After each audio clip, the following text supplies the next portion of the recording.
Grand Rapids, in some ways, should be a model city for a nation that is seeking interfaith understanding.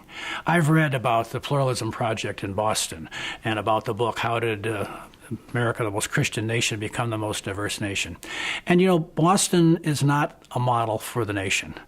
If you want a model for the nation, it's going to look more like Grand Rapids. It's going to be predominantly Christian. It's going to be predominantly conservative, but it's going to be a community that is becoming more and more diverse. And if we can make this kind of thing happen in Grand Rapids, then I think that can be a model for it happening in other communities, and really a model for the nation. Thin dialogue is where you try to get people to narrow their faith commitment down so thin that they can agree with everybody else. Karen Armstrong says all religions are basically compassion. Hans Kung says all religions are basically the golden rule. And there's a place for that. There's a place for seeing where the commonality is.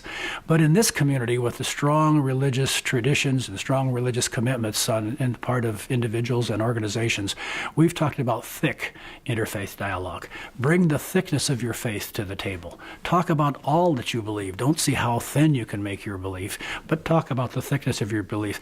But do it in a spirit of understanding and of willingness to the other person to bring their thickness of their faith to it as well. The last 2 years, we've had a study group, and then we met with another group of just a book reading group, and they happened to be Christian women and Jewish women. And so we started something that's called the Sisters of Faith Club. And so we meet once a month, and we discuss ideas, and we have speakers, and we read different books. And that's just an amazing sort of a camaraderie there.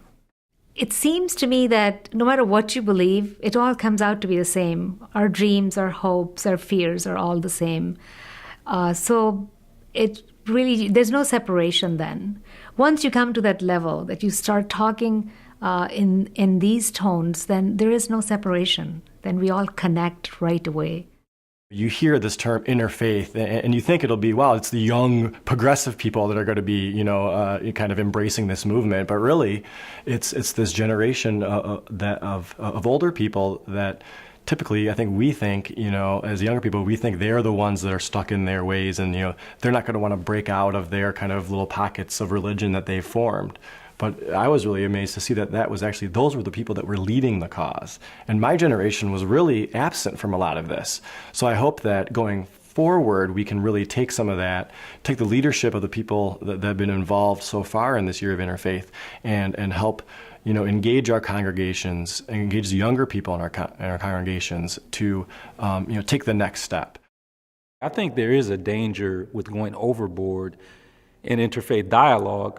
There's great potential for universalism, where we begin to believe that all roads lead to the same place. The reality is that if you would talk to major religious leaders, Jesus makes some exclusive claims that can kind of muddy the waters when it comes to interfaith dialogue. And so I often tell people, don't blame me for the claims that Jesus made. He said things like, I am the way, the truth, and the life, and no one comes to the Father except through me.